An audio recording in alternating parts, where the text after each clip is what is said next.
बिस्मिल्लाहिर्रहमानिर्रहीम। अस्सलाम वालेकुम students, myself Mohsin Bashir. और आज हम इलेक्ट्रिक फील्ड कैलकुलेट करेंगे at a point due to electric dipole. Electric dipole की वजह से electric field at a point calculate करने से पहले हमें दो टर्म्स का समझना ज़रूरी है, electric dipole and electric dipole moment. देखते हैं सबसे पहले what is electric dipole. The pair of positive and negative charge of same magnitude and having a constant separation between them is called a electric dipole. So positive और negative charge का pair जिनके दरमियान constant separation हो और उनकी magnitude same हो तो वो क्या बनाते हैं, एक डाइपोल बनाते हैं इस तरह। और ये कॉन्सेप्ट कहाँ पर इस्तेमाल होता है, एटम्स और मॉलिक्यूल्स में, जहाँ पर हमने इलेक्ट्रिक चार्ज उसकी सेपरेशन का इफेक्ट हमने मेजर करना होता है, वहाँ पर ये कॉन्सेप्ट इस्तेमाल होता है। So that is why it is useful concept in atoms and molecules where the effect of charge separation are measurable. और कौन मेजर करता है ये हम नेक्स्ट देखते हैं। इलेक्ट्रिक डाइपोल की वजह से हम ये इफेक्ट को मेजर कर सकते हैं। So it is useful concept also in dielectrics. दो एज अ डाइलेक्ट्रिक हम आपने एक एग्जाम्पल पढ़ी होगी कैपेसिटर में कि कैपेसिटर की कैपेसिटेंस को इंक्रीज करने के लिए हम उसमें के अंदर एक इंसुलेटिंग मीडियम इंसर्ट कर देते हैं विच इज़ कॉल्ड डाइलेक्ट्रिक। तो हम क्या कहते हैं कि जब हम जैसे ही हम डाइलेक्ट्रिक उसमें रिप्लेस करते हैं तो उस डाइलेक्ट्रिक के एक साइड पर एक फेस पर एक तरह का चार्ज और उसके दूसरी फेस पर दूसरे अक्ष के अपोजिट चार्ज जो है वो अपीयर हो जाता है। तो इस प्रोसेस को हम कहते हैं पोलराइजेशन। और उस डाइलेक्ट्रिक के अंदर क्या बन जाते हैं, डाइपोल बन जाते हैं इस तरह। वो नेट इफेक्ट चार्ज को क्या कर देते हैं, बहुत कम कर देते हैं, जिसकी वजह से कैपेसिटर की कैपेसिटेंस इंक्रीज हो जाती है। So that is why it is useful concept in dielectrics, electric dipole का। उसके बाद नेक्स्ट हम देखते हैं electric dipole moment. So what is electric dipole moment. Electric dipole moment is the product of charge and separation between the charges. So it is the product, क्योंकि positive और negative charge की magnitude same होगी तो इसमें से कोई भी charge ले लेंगे और इनके दरमियान जो डिस्टेंस है इन दोनों का प्रोडक्ट कर लेंगे। So it is the product of charge and separation between the charges is called electric dipole moment. ये किस मकसद के लिए इस्तेमाल होता है, it is electric dipole moment is a measure to separation the positive and negative electrical charges within a system. तो ये मेजर करने के लिए इस्तेमाल होता है separation between positive and negative charge. Mean ये कि ये इलेक्ट्रिक डाइपोल मोमेंट जो है वो किसी भी सिस्टम की पोलैरिटी को चेक करने के लिए, मेजर करने के लिए हम इस्तेमाल करते हैं। सो इसका फार्मूला हमारे पास आता है, इसको रिप्रेजेंट करवाते हैं P से। P is equal to Q into d. So it is a product of magnitude of charge and constant separation between the charges. It is a vector quantity. इसका यूनिट चेक कर लेते हैं। Charge का unit हमारे पास आता है column और distance का यूनिट आता है मीटर। तो इसका हमारे पास जो यूनिट आता है वो स्टूडेंट्स आ जाता है कॉलम मीटर और it is a vector quantity. It is a vector quantity. अब चेक करते हैं, अगर ये वेक्टर क्वांटिटी है तो इसकी डायरेक्शन किस तरफ होती है। इलेक्ट्रिक फील्ड की डायरेक्शन होती है from positive to negative, because electric lines of force originate from a positive end terminate into a negative. That is why electric field direction is from positive to negative. But electric dipole moment have a direction from negative to positive opposite to the electric field. So its direction जो है, direction from negative to positive. So electric dipole moment की direction from negative to positive. अब next देखते हैं।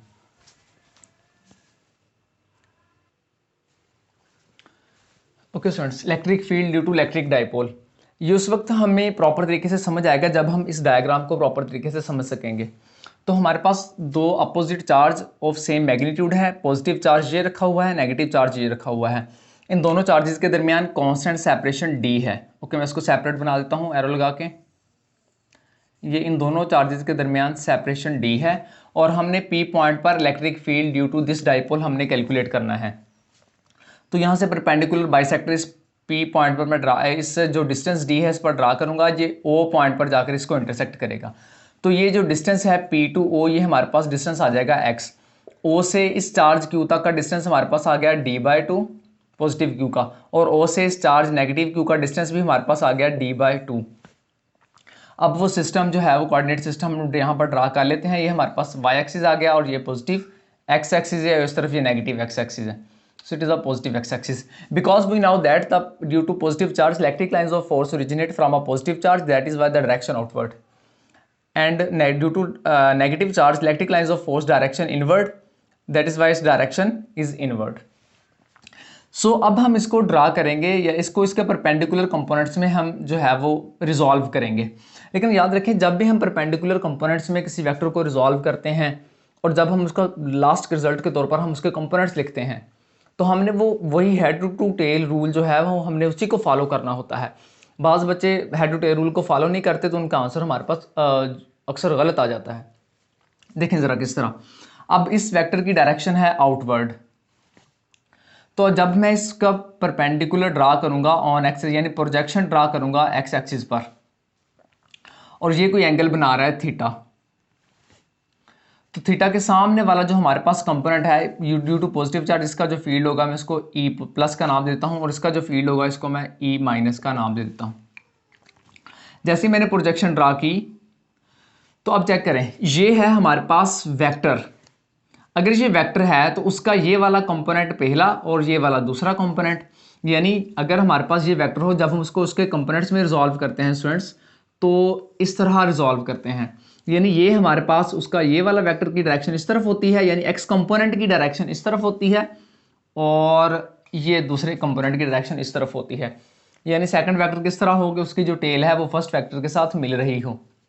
यहाँ पर भी यही काम करेंगे। ये रिजल्टेंट वेक्टर है, तो इसकी जो रिजल्टेंट वेक्टर के साथ इस वेक्टर का क्या मिल रहा हो, जिस वेक्टर का हेड मिल रहा हो, यानी इसकी डायरेक्शन हमारे पास इस वेक्टर की किस तरफ आ जाएगी, इस डायरेक्शन में आ जाएगी, और इस वेक्टर की डायरेक्शन हमारे पास ये कुछ यूं आ जाएगी, और ये रिजल्टेंट वेक्टर ई प्लस हमारे पास आ जाएगा।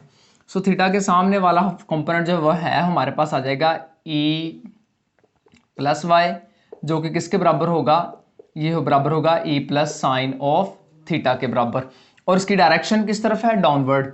और जबकि अगर हम देखें ई प्लस एक्स की डायरेक्शन जो है ये किसके बराबर आ जाएगी, E plus cos of theta के बराबर। ये कंपोनेंट हमारे पास आ गया। अब इसकी डायरेक्शन किस तरफ है स्टूडेंट्स, इसकी डायरेक्शन हमारे पास है इनवर्ड, इस डायरेक्शन में है। यानी ये हमारे पास वेक्टर है, वेक्टर कौन सा है जी, ये वेक्टर ई नेगेटिव वेक्टर है। ड्यू टू नेगेटिव चार्ज इसकी जो फील्ड होगा वो ई नेगेटिव होगा। अब हम इसको रिजॉल्व करते हैं। जब हम इसको रिजॉल्व करेंगे तो सेम एज इसका प्रोजेक्शन जो है इस वेक्टर का किस पर ड्रा करेंगे, पॉजिटिव एक्स एक्सिस पर ड्रा करेंगे। ये पॉजिटिव एक्स एक्सिस है, तो हमारे पास इसके दो कंपोनेंट हैं। पहला कंपोनेंट इसका आ जाएगा ये वाला इस डायरेक्शन में, और दूसरा कंपोनेंट हमारे पास ये आ जाएगा इस डायरेक्शन में, और ये रिजल्टेंट वेक्टर के साथ जाकर मिल जाएगा। इसी तरह ये रिजल्टेंट वेक्टर के साथ यहाँ पर जाकर मिल जाएगा। सो अगर ये एंगल दोनों का ये इंटीरियर एंगल्स क्योंकि आपस में बराबर होते हैं, सो थीटा के सामने वाला ये वाला कंपोनेंट जो है वो साइन ऑफ थीटा कहलाएगा। सो इसको लिख सकता हूँ, ये है जी E negative Y is equal to E negative sine of theta, और ये वाला कंपोनेंट हमारे पास आ जाएगा E negative x is equal to E negative cos of theta. ये कंपोनेंट हमारे पास इसके आ जाएंगे। इसको थोड़ा सा छोटा करके लिख देता हूँ, E negative x is equal to so E negative cos of theta और ये नेगेटिव साइन ऑफ थीटा। अब चेक करें, ये इसकी एक्स एक्सिस में इसकी डायरेक्शन किस तरफ है, एक्स एक्सिस में इसकी डायरेक्शन है पॉजिटिव एक्स एक्सिस की तरफ, इसकी डायरेक्शन है नेगेटिव एक्स एक्सिस की तरफ। और दोनों में वाई में चेक करें, दोनों के वाई में इसकी डायरेक्शन भी डाउनवर्ड है, इसकी डायरेक्शन भी डाउनवर्ड है। सो दोनों वेक्टर्स का नेट रिजल्ट जो वो है वो हम कैलकुलेट कर लेते हैं, कंपोनेंट्स का अलॉन्ग एक्स एक्सिस, कंपोनेंट्स का अलॉन्ग वाई एक्सिस। उससे पहले हम ये यहाँ पर डिस्कस करते हैं कि दोनों की वजह से जो फील्ड की इंटेंसिटी होगी एट पॉइंट पी, क्योंकि डिस्टेंस सेम है, क्यू का पी से डिस्टेंस आर है, नेगेटिव क्यू का पी से डिस्टेंस आर है, दोनों का डिस्टेंस सेम है, तो इसकी इंटेंसिटी भी सेम होगी। सो पी पॉजिटिव की इंटेंसिटी जो है ये पी नेगेटिव की इंटेंसिटी के बराबर होगी। और यानी इंटेंसिटी का हमारे पास फार्मूला, यानी फील्ड का फार्मूला क्या आता है, फार्मूला है जी के क्यू ओवर आर स्क्वायर। तो ये दोनों हमारे पास बराबर होंगे, ये याद रखना है आपने। सो सेम एज मैं यहाँ पर लिख सकता हूँ कि ई प्लस जो है ये भी किसके बराबर है, ये भी बराबर है k q by r square, और ई नेगेटिव किसके बराबर है जी, ये भी बराबर है k q by r square. Magnitude में हमने ये रिलेशन लिख दिया। उसके बाद अलॉन्ग एक्स एक्सिस हम कंपोनेंट्स इसके देखते हैं।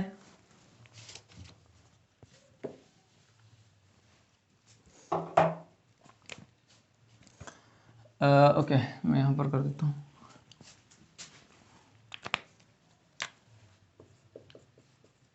along x एक्सिस हमें पता है ई एक्स जो है ये हमारे पास किसके बराबर आएगा,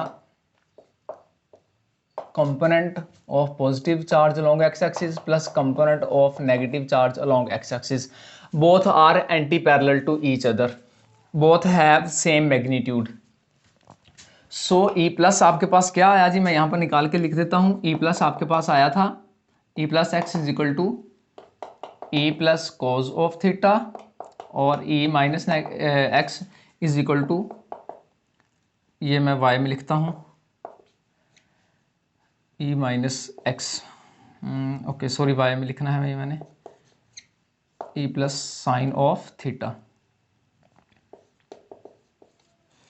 उसके बाद सेम एज नेगेटिव चार्ज की वजह से E negative x is equal to E cos of theta और E negative Y is equal to E sign of theta. ये कंपोनेंट आए थे।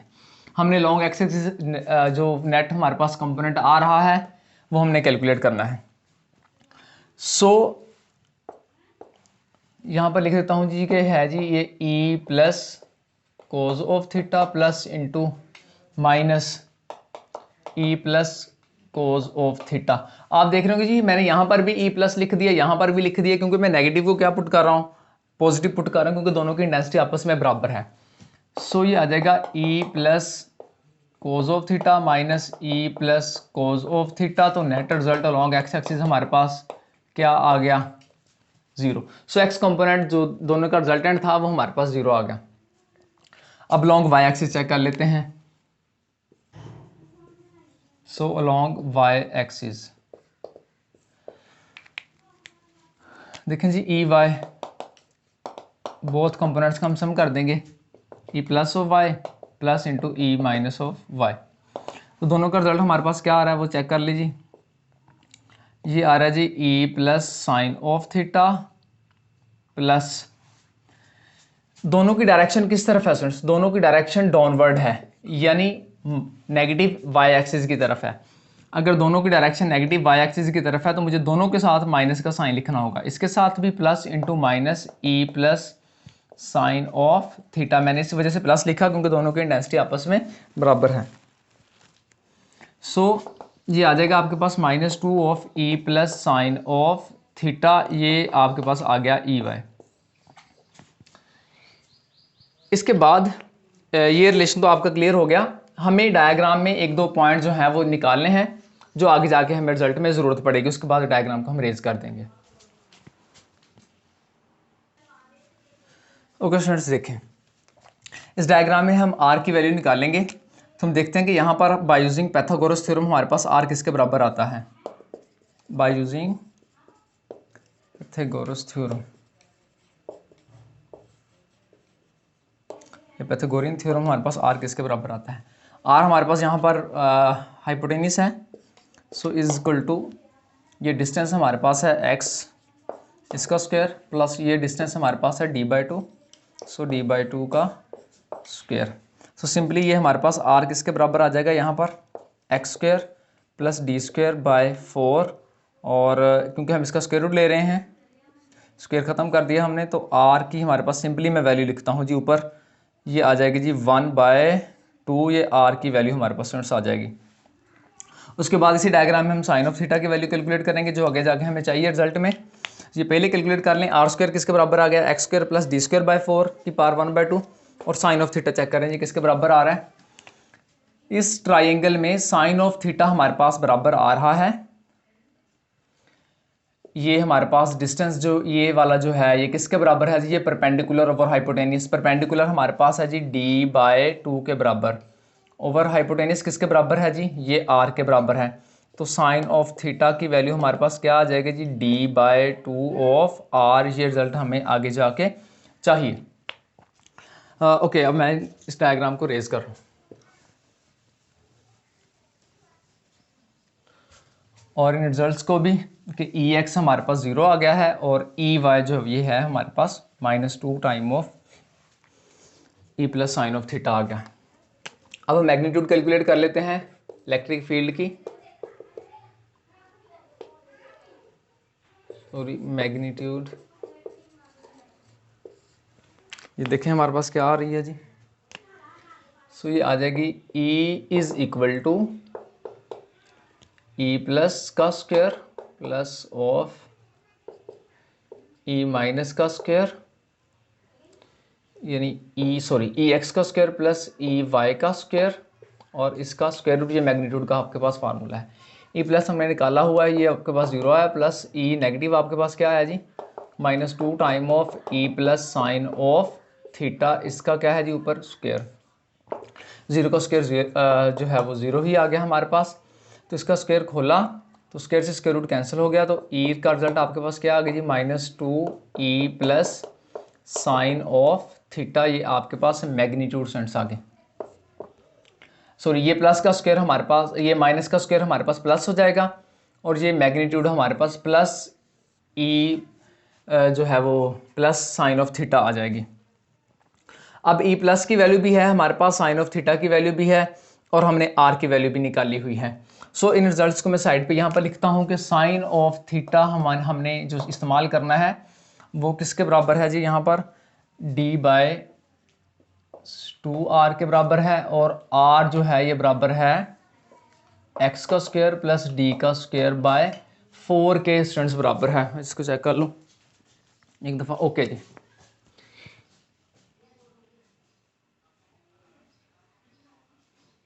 ठीक, तो ये हमारे पास रिजल्ट बराबर आ रहा है। सो इसको मैं अब रेज कर दूँ कि हमने रिजल्ट वो नोट कर लिए हैं। अब इसमें वैल्यू पुट करते हैं, क्योंकि E की वैल्यू स्टूडेंट्स आपके पास है, मैं इस साइड पे लिख सकता हूँ k/r² पॉजिटिव की और नेगेटिव की आपने कहा था दोनों बराबर हैं इंटेंसिटी। सो इसकी वैल्यू अब यहाँ पर पुट करूँगा तो ये आ जाएगा 2k/r का स्क्वायर, साइन ऑफ थीटा की वैल्यू यहाँ पर हम पुट करेंगे d/2 टाइम ऑफ r। तो उसमें से चेक करें 2 से 2 यहाँ पर कैंसिल हो गया, और आपके पास क्या बाकी बच गया जी, आपके पास बाकी बच गया KQD ओवर ये r स्क्वायर और ये r क्यूब आपके पास आ गया E की वैल्यू।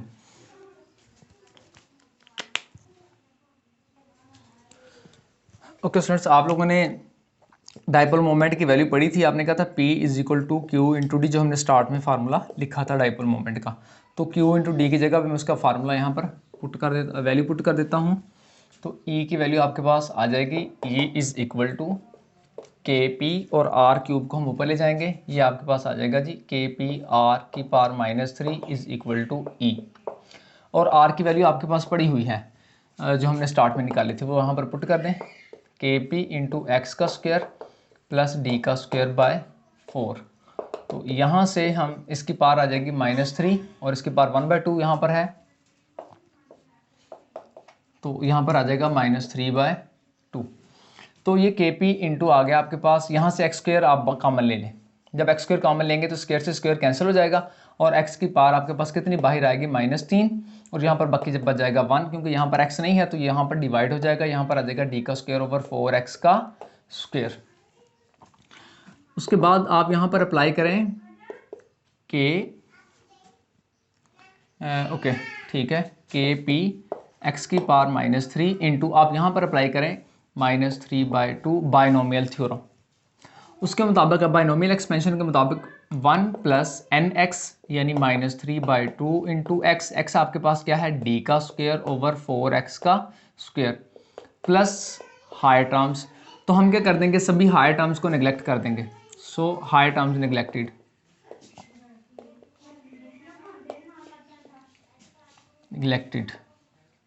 जब हम निगलेक्ट करेंगे तो आपके पास E आ जाएगा, E is equal to KP x की पावर -3 1 से मल्टीप्लाई होके, क्योंकि इन सभी को हमने निगलेक्ट कर दिया। ये इतना आंसर इनका छोटा आता है, आगे हम Z छोटा होता चला जाता है, उनको हम निगलेक्ट कर देते हैं, क्योंकि x ऑलरेडी डिस्टेंस छोटा है, उसका मजीद स्क्वायर आ गया और उसका डिवाइड हो गया, उसका आंसर मजीद और कम हो गया। सो x नीचे चला गया, E is equal to KP over x का cube. Since it is a electric intensity due to dipole at a point. So ये x कौन सा डिस्टेंस आप लोगों को पता था कि ये x जो है ये डिस्टेंस था पॉइंट P एंड O के दरमियान। सो याद रखना है formula E is equal to KP by X cube, कौन सा क्या है जी, it is a electric field due to electric dipole at a point. Okay.